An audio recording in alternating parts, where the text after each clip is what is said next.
வணக்கம் நண்பர்களே, முக்கிய செய்திகளை இந்த பதிவில் பார்க்க போகிறோம். வழக்கம் போல் அண்ணாமலை அவர்களுடைய பதிவு ஒரு பெரிய பேசுபொருளாக மாறி இருக்கு தமிழகத்தில்.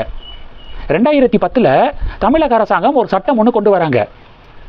அரசு வேலைகளில் தமிழ் வழியில் கல்வி பயின்றவர்கள் இருக்காங்களே, அவர்களுக்கு அரசு வேலைகளில் 20% முன்னுரிமை அப்படிங்கிற ஒரு சட்டம் 2010 கொண்டு வராங்க. அந்த சட்டப்படி தான் குரூப் எக்ஸாமினேஷன்லாம் நடக்குது. டிஎன்பிஎஸ்சி நடத்தக்கூடிய குரூப் 1, குரூப் 2, குரூப் 4 எல்லா தேர்வுகள்லையும் தமிழ் வழியில் கல்வி பயின்றவர்களுக்கு முன்னுரிமை அப்படிங்கிறது வழங்கப்படுது. ஆனால் டிஎன்யூஎஸ்ஆர்பி இருக்காங்கள்ல, சப் இன்ஸ்பெக்டர் போஸ்டிங்கு, அதில் ஒரு சிக்கல் அப்படின்னு அண்ணாமலை அவர்கள் அட்ரஸ் பண்ணியிருக்காரு.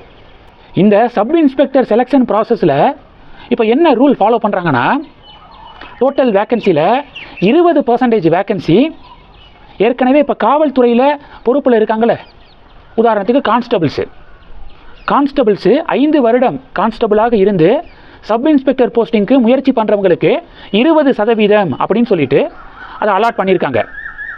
அவர்களில் தமிழ் வழியில் கல்வி பயின்றவர்களுக்கு முன்னுரிமை வழங்கப்படுறது இல்லை. அது ஏன் பண்ணுறதில்ல? துறை ரீதியான ஒதுக்கீட்டின் கீழ் காவல்துறையில் ஏற்கனவே பணியில் இருக்கிறவங்க சப் இன்ஸ்பெக்டர் போஸ்டிங்குள்ளே போகிறதுக்கு 20% ரிசர்வ் பண்ணுறீங்க. அந்த காவல்துறையில் பணியில் இருக்கிறவங்களில் தமிழ் வழியில் கல்வி பயின்றவர்களுக்கு முன்னுரிமை ஏன் கொடுக்கறதில்ல?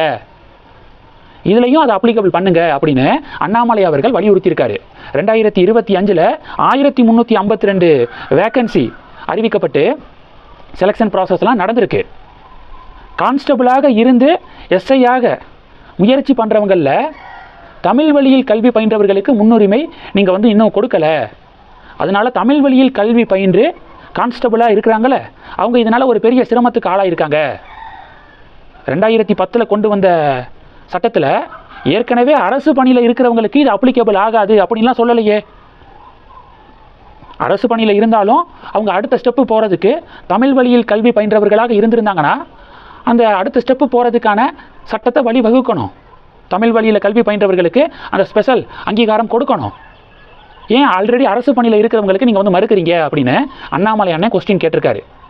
2026 டிஎம்கே கவர்மெண்ட்டு சட்டப்பேரவையில் ஏற்கனவே அரசு பணியில் இருந்தாலும் அவங்க அடுத்த கட்டத்துக்கு போகிறதுக்கு தமிழ் வழியில் கல்வி பயின்றவர்களுக்கு முன்னுரிமை வழங்கப்படும் அப்படின்னு சட்டப்பேரவையில் அந்த பில்லை இன்ட்ரடியூஸ் பண்ணியிருக்காங்க.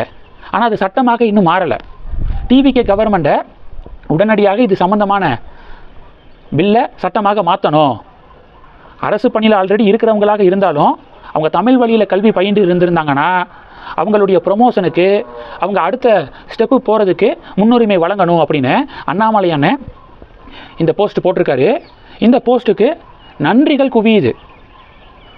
5 வருடம் கான்ஸ்டபிளாக பணியாற்றி எஸ்ஐக்கு எக்ஸாம் எழுதியிருப்பாங்களே, அவர்கள்லாம் நன்றி தெரிவிக்கிறாங்க. ரொம்ப தேங்க்ஸ்ண்ணே, நான் தமிழ் வழியில் தான் கல்வி பயின்றேன், தமிழ் வழியில் கல்வி பயின்றதற்கான முன்னுரிமை இதுக்கு எனக்கு வழங்கப்படாமல் இருக்குது, இதற்கு குரல் கொடுத்ததுக்கு நன்றி அப்படின்னு கான்ஸ்டபிள்ஸ் நிறைய பேர் அண்ணாமலை அண்ணனுடைய ட்விட்டர் பதிவுக்கு நன்றி தெரிவிக்கிறத பார்க்க முடியுது. அண்ணாமலை அண்ணன் எல்லாருக்காகவும் குரல் கொடுப்பாரு, காவல்துறையில் இருக்கிற கான்ஸ்டபிளுக்கு குரல் கொடுக்காமல் இருப்பாரா? உங்களுடைய வாழ்க்கை வரலாறை யாரை வச்சு படமாக எடுக்க விரும்புகிறீங்க? யார் உங்களுடைய கேரக்டரில் நடித்தா, ஹீரோவை நடித்தா சூப்பராக இருக்கும்னு நினைக்கிறீங்க அப்படின்னு ஒரு கேள்வி கேட்டதுக்கு நான்லாம் அதுக்கு தகுதியான ஆள் கிடையாது, கான்ஸ்டபிள்ஸ் தான் அதற்கு தகுதியானவங்க, குறைந்த சம்பளத்தில் அவங்க இந்த போலீஸ் டிபார்ட்மெண்ட்டுக்காக அவங்க கொடுக்கக்கூடிய பங்களிப்பு அப்படிங்கிறது அசாத்தியமானது அப்படின்னு கான்ஸ்டபிள்ஸை அவ்வளவு பெருமைப்படுத்துவார் அண்ணாமலை அண்ணன். இதுக்கு வாய்ஸ் கொடுக்காமையா இருப்பார்? இப்போ அண்ணாமலை அண்ணனுடைய இந்த ட்விட்டர் பதிவு பேசுபொருளாக மாறி இருக்கு. இந்த செய்திகளை பற்றி உங்களுடைய பார்வைகளை மறக்காமல் கமெண்ட் பண்ணுங்கள். தொடர்ந்து கனெக்டில் இருங்க. அடுத்தடுத்து நிறையா பதிவுகளை பார்க்க போகிறோம்.